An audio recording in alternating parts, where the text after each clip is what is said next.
Hey everybody, welcome back to Juju's Journey. Today is Monday, January the 5th, 2026.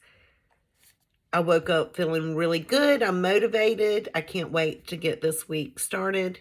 In my mind, today is the first week of January because, we had New Year's Day. It happened on midweek. And I always start fresh on Mondays. I don't know about you guys, but that's how I start my anything I start new in my head. It's always got to start on a Monday. So I did all of my prep work, got motivated, trying to bring in the 2026 New Year, meaning I want joy, I want peace, I want happiness. I do not want to live under a dark cloud. I want to live with purpose. I want to be a good mom. I want to be a good friend. Of course, all of those things that we should aspire to do on a daily basis. But as you know, considering the fact that I'm a 57-year-old widow who lost my husband December 11th, 2024, last year was a horrible year. I did fine. I survived. And I'm still grieving, of course. And of course, I think I'm going to grieve for the remainder of my life. I'm sure it's going to be different on a daily basis. But my children are also grieving, and I've got to understand that. It's not all about Juju. And so I guess this is my thoughts on life today. I've spent a lot of time doing devotion in the morning. A lot of time, like probably an hour and a half each day. And it's funny how whenever you're doing devotion, you have no idea where your mind is going to go when you're doing it. And today, my mind went to my baby daughter. She's 26. She turned 26 December 22nd. And she became engaged after her dad died. And she was the baby of 5 children. If you followed my channel, you know that my husband and myself had 4 girls and 1 boy. And so I had 2 bonus daughters when I met him. And then I had 3 children with him myself. And so it was kind of ironic the way our family dynamic happened, because his 2 daughters that that I came into loving, like they became mine. I would never take the place of their mom. Don't think that I'm like that. But I was very fortunate that when I met them, they were going into 1st grade and going into 2nd grade. And at that time, I owned a daycare center. I'd gone to school for early childhood development. And also, we just bonded.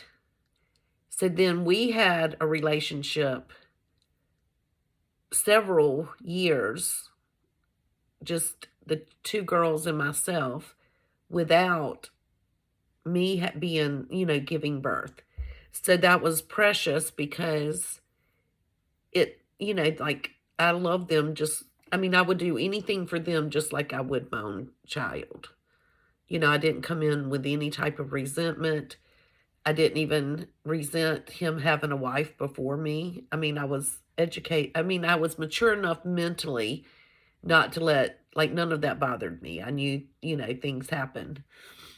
And, so I looked at them as being blessed. Like I even told their mom, because I think she had an attitude with me when we first met.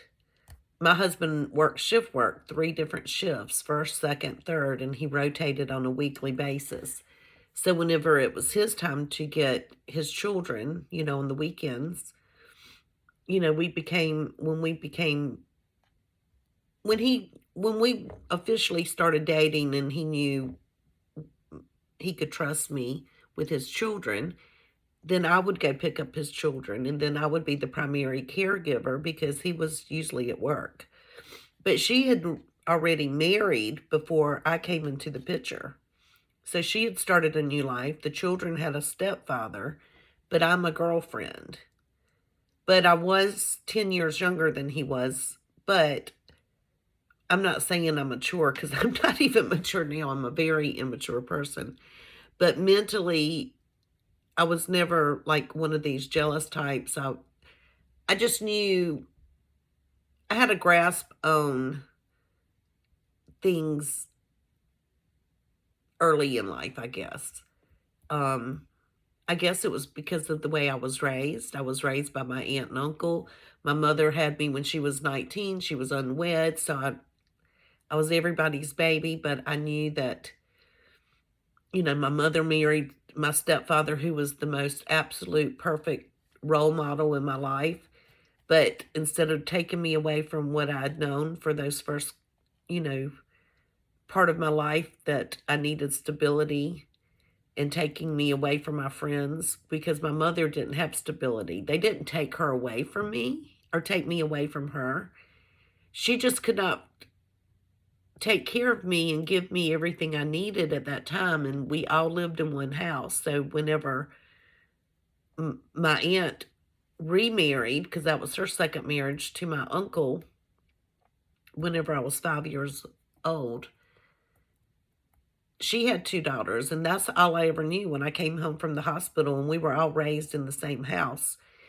And then when my grandmother passed away, it was like, what do you do? Are you going to uproot? Like, what was going to be done with me? They made the best decision. I went with my family. My mother did find someone wonderful and married, and I had a great relationship with my mom. Every weekend we were there. They moved to the lake, Santee, every single weekend. Every summer I spent with my mom. My stepfather was the best person you could ever imagine. Like, God putting him in my life was awesome. Now, my uncle, on the other hand, he was good too, but he was not a loving person. He was very um, loud, and I don't know. I think he kind of resented me to a certain degree. My Aunt Debbie says that he was jealous of my relationship. But see, my aunt, who was like my mom, she was there from the day I was born. She was the matriarch of our whole family. They were one of six. I mean, she was one of six children, the oldest of six children, which her mother became paralyzed when my mother was only 4 years old on my mother's birthday. So she pretty much raised her siblings and also took care of all the family issues that came into play you know, over the course of their life. She was the matriarch of the family, and she took care of me, and we had a very good bond. I mean, a very good bond. A bond like mother and daughter. And my bond with my mother was more like sisters, I would imagine, like an older sister. So, and that's fine, you know, completely fine.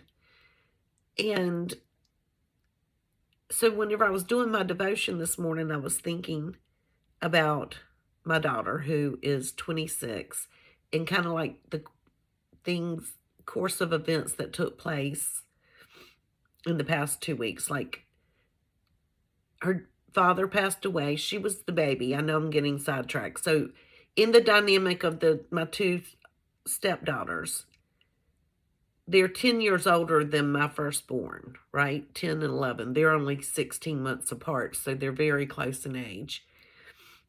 And so they were ecstatic whenever I had a baby because that was like their little baby. But he was a boy, so the youngest daughter in that situation was the baby girl, right? So she carried that baby girl you know. But then when they were 16 is whenever I found out I was expecting my youngest, who just turned 26. And they were not excited about her being born because they were 16 and 15 and 16. And they were not excited because they knew how expensive life was. They were thinking, now I'm not going to get a car and I'm not going to, like, when you're that age, you're self-absorbed. You think about yourself. And of course, they're busy because they're teenagers. They're getting ready to go off to college. They're learning how to grow up. They're in their first little serious relationships. So they didn't quite have the bond with my youngest as they did with my son and my second, my middle daughter. Because, they were at that awkward age. And then they moved off and went to college. And one, when she went off to college, never moved back home. She, got into the corporate world and she was gone. She's lived in several states. And so they just don't have that bond. But as a father, your dad and a mother, your dad from the moment that your first child is born, right? And then you become an empty nester when your last child leaves the house. Although you may have the same amount of time with each child.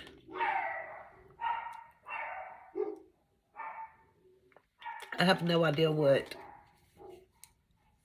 my animals are going crazy over. I'm upstairs looking out my window, and now I see something on my neighbor's concrete that kind of looks like a snake. I'm going to have to keep looking. It's not really moving. It may just be a crack, but it's kind of strange. I don't normally look out my window out at my neighbor's backyard. Thank God they don't have a 2-story house. But so where I'm going with this is family dynamics are very different. I mean, we had an empty nester. She was the baby. She was the last one. She's the only child that I knew that was by herself with us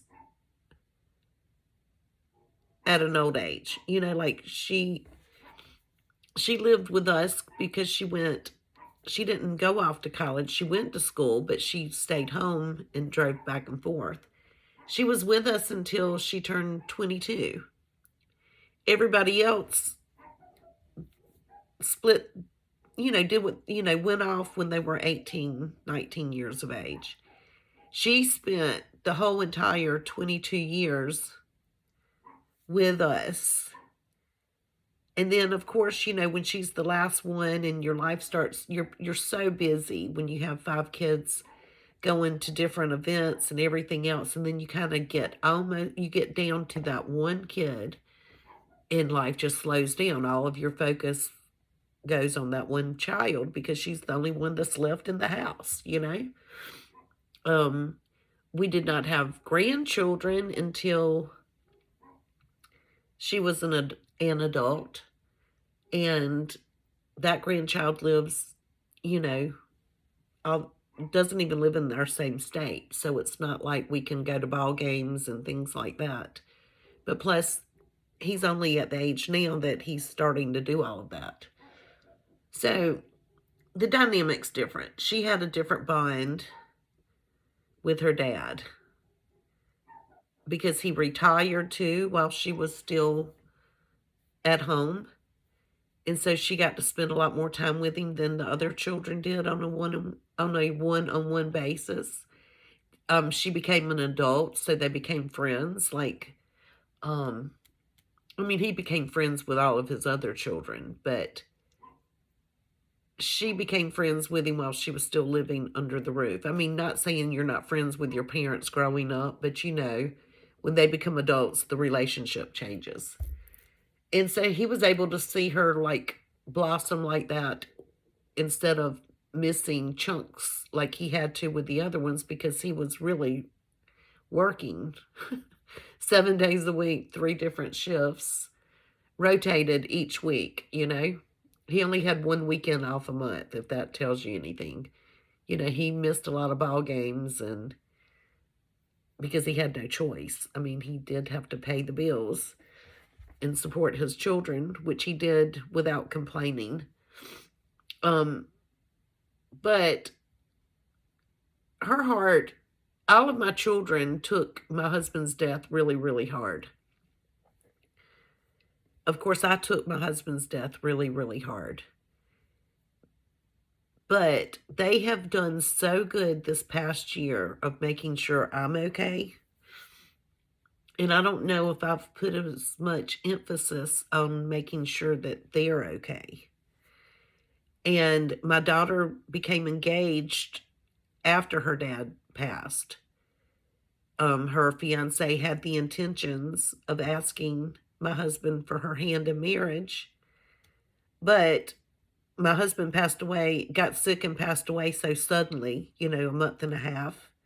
It never dawned on anybody that he was going to pass away that weekend because he was going in for a routine biopsy.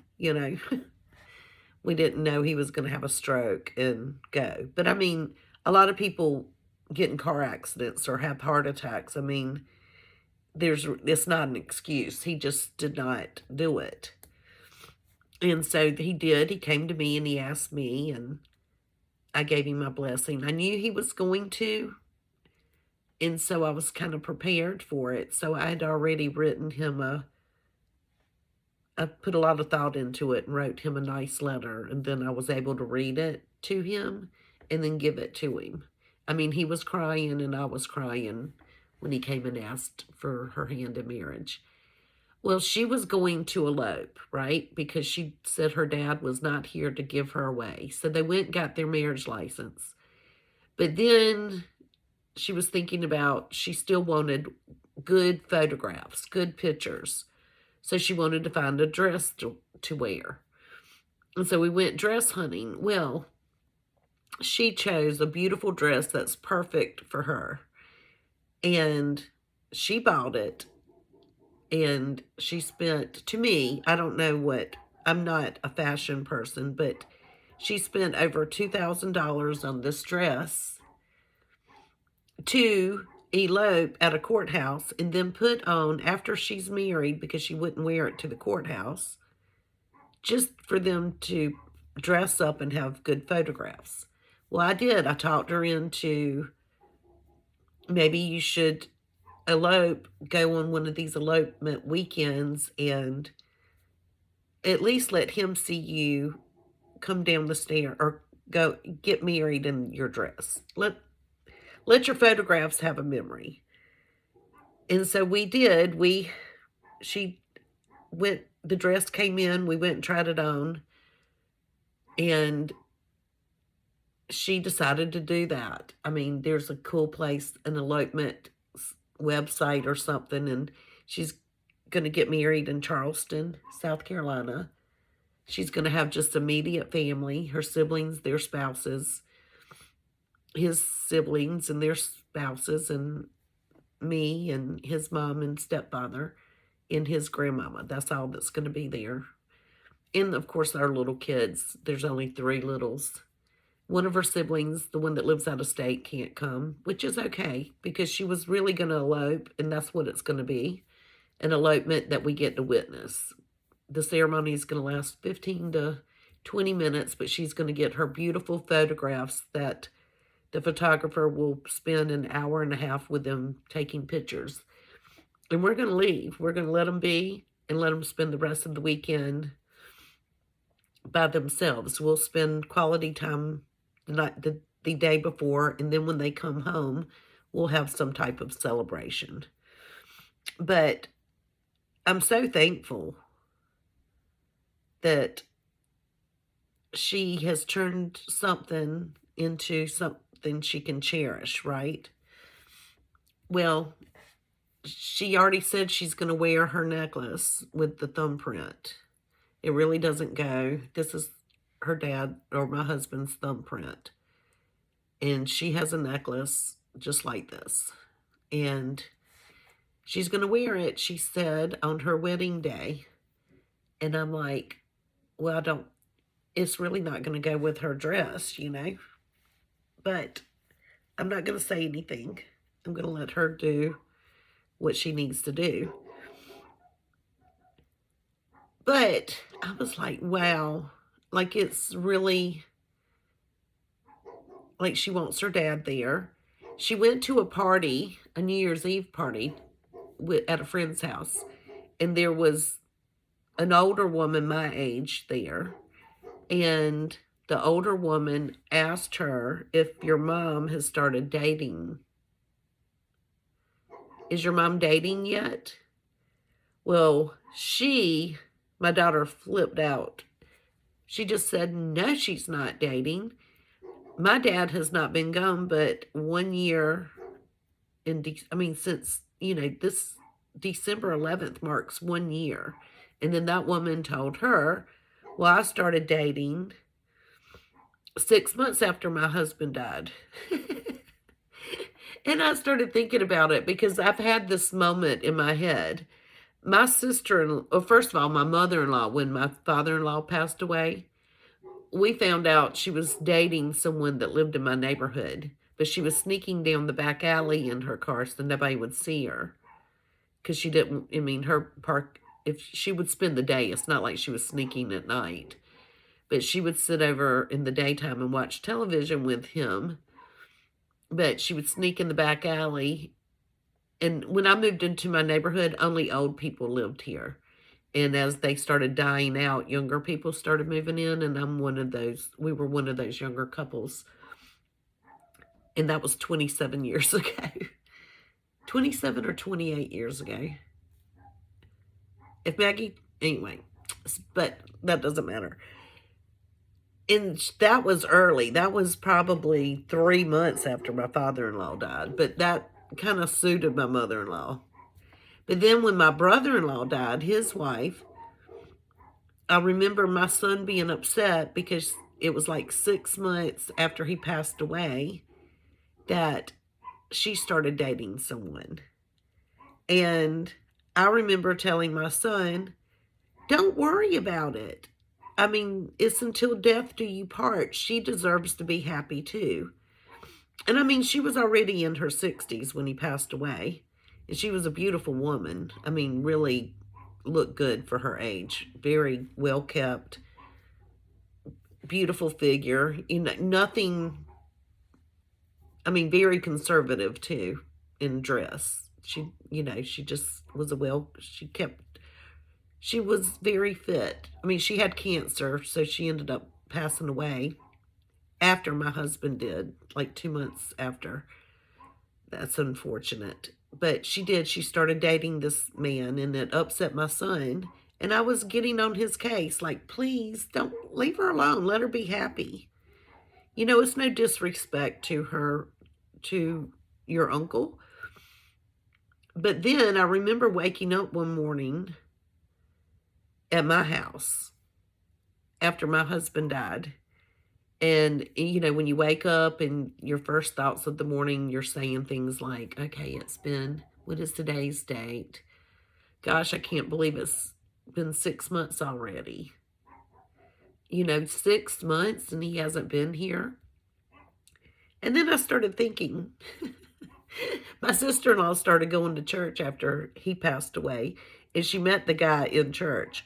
But my first thought in my head was, oh my goodness, how in the world did she date somebody after only 6 months? That is hard. I can't even imagine.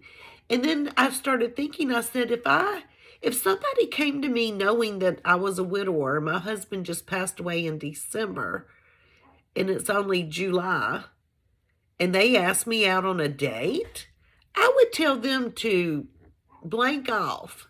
Have you lost your mind? How dare you be that disrespectful to me and my husband? Because that's how I felt, right? I'm not knocking anyone who dates. But anyway, this lady asked her that, and she was very upset.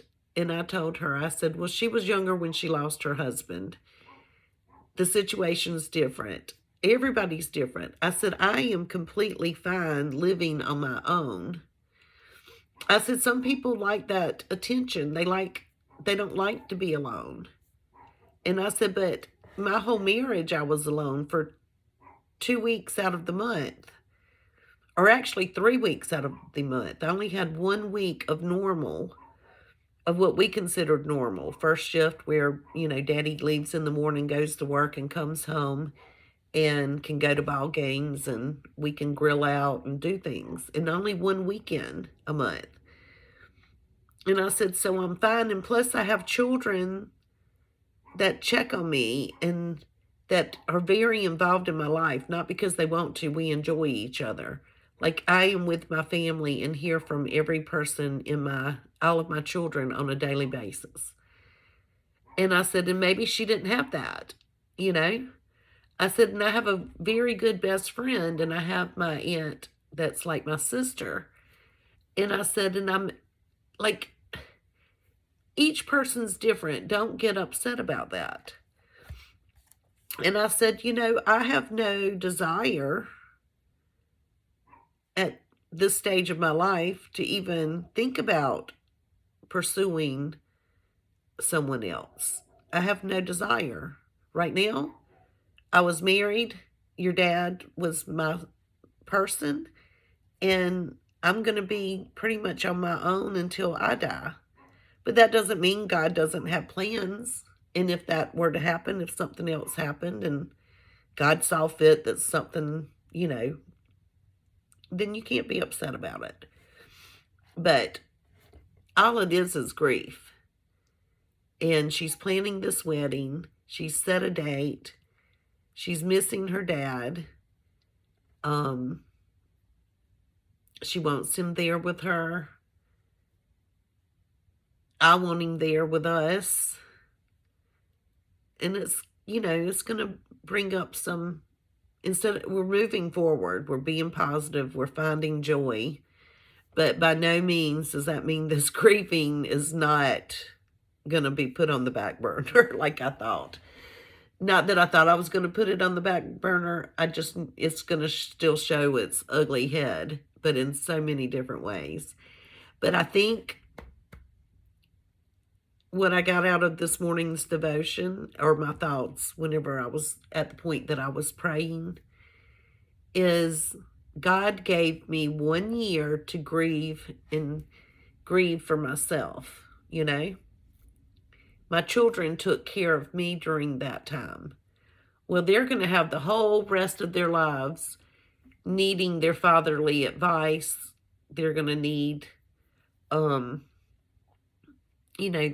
their father to walk them down the aisle. Luckily, they were this daughter, her father's not ever going to meet her child if she has one. But so far, the children that have had babies, he was able to meet them and hold them. Some of them have a relationship with. 2 of them were too young. They were infants. But at least he got to hold them and love them and get photographs with them and check on them on a daily basis. But they're not going to have, I have a lifetime of memories with my husband, and that will only come in a lifetime. They're going to have a whole lifetime without their dad. And that's a hard pill for me to swallow. So I think my year of grieving and them taking care of me, and then me being strong and saying I'm not going to live underneath a cloud, and I'm going to find joy, peace, happiness. I'm going to be there, like be a good mom, be a good friend, be a good, everything, take care of myself. to try to find joy and give myself happiness so I can pour that happiness out to other people. I wasn't able to do that last year. So I think God works in mysterious ways. I think He's given me the strength to pull myself up because I'm going to have to be the strength for them when they miss their dad and when they're still grieving so hard. Because all of their first, He's not going to be there for. You know, He's just not. And that's sad. And so this is not a gloom and doom. This is a celebration that God has pulled me out of this darkness, that I can be strong enough to nurture and take care of my own without being so broken that they needed to take care of me. So that's a good thing. And today is Monday. We're checking off list. I'm actually starting. Time management is not my friend, guys. I didn't wake up until 7:30. I didn't take my shower until after 10. It's 11:15 a.m. Still trying. I did make my list of all the stuff I want to try to accomplish today. And there's no way any of those, well, of course I've accomplished so many already because I put devotion on my list every day. I put do laundry on my list. I did those two things. I broke down one box. I made my bed. No, I didn't make my bed this morning. That was yesterday morning. I got to go make my bed. Because you know that if you make your bed, you can always, when you get back in your bed at night, you can always say, at least I accomplished one thing, you know? And so I am going to go make my bed right now when I say bye-bye. But I'm grateful. I'm happy. Today's Monday. I'm going to check off things on my list. I've got to pull all the items that I want to list on eBay because my New Year's resolution is to focus on my business. And if I want my adventure and my vacation and what was the other bucket? Entertainment. Entertainment is just me being invited to a cookout and maybe wanting to bring an hors d'oeuvre. Or if I want to go to a movie with my granddaughter. Or if I want to buy a new book. Okay, that's entertainment. Adventure for me is if I want to go with my children to a new town and check out some park or do something that we haven't ever done before, you know? That's adventure, something kind of new. If me and my friend want to go to a new town and do a 5K, or, you know, there's a place in South Carolina that has a waterfall that's supposed to be rejuvenating. That would be cool just to go and experience. That's adventure. Vacation is when I want to go somewhere for maybe 2 nights, you know? Not a whole week. I'm not there yet.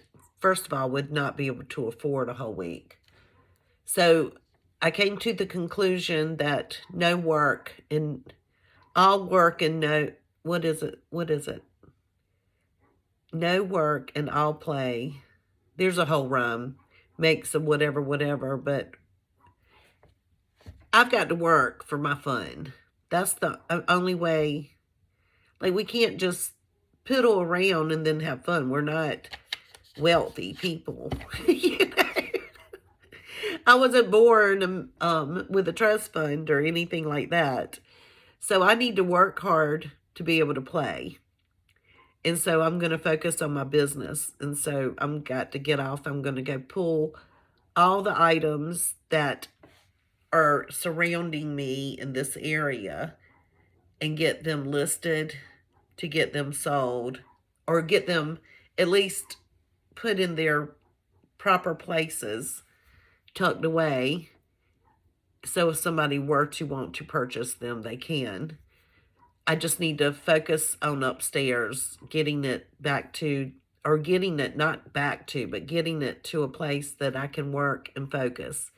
So business is on my top priority for this week. Staying prayed up is my top priority.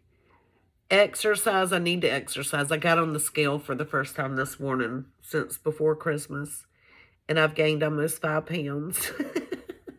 And I need to lose so much weight, guys. So much weight do I need to lose. I would feel so much better if I were, I really honestly need to lose about 50 pounds. 50, not 15.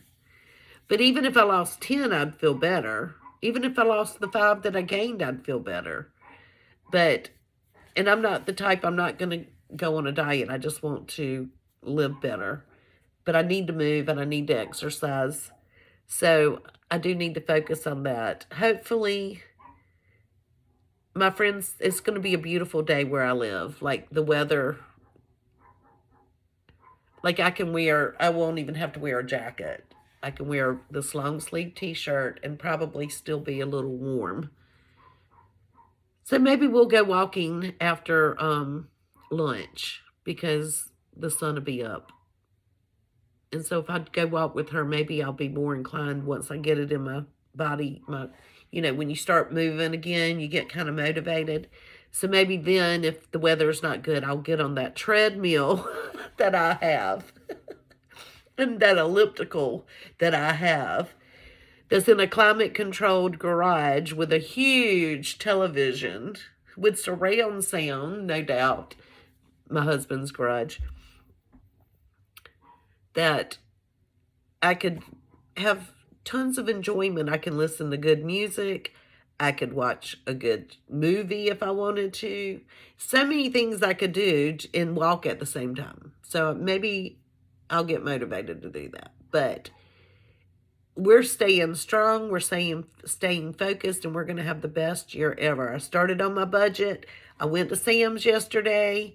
I did not use any of my 2026 money. I had a little bit of money extra tucked away that did not go to any bills, did not go to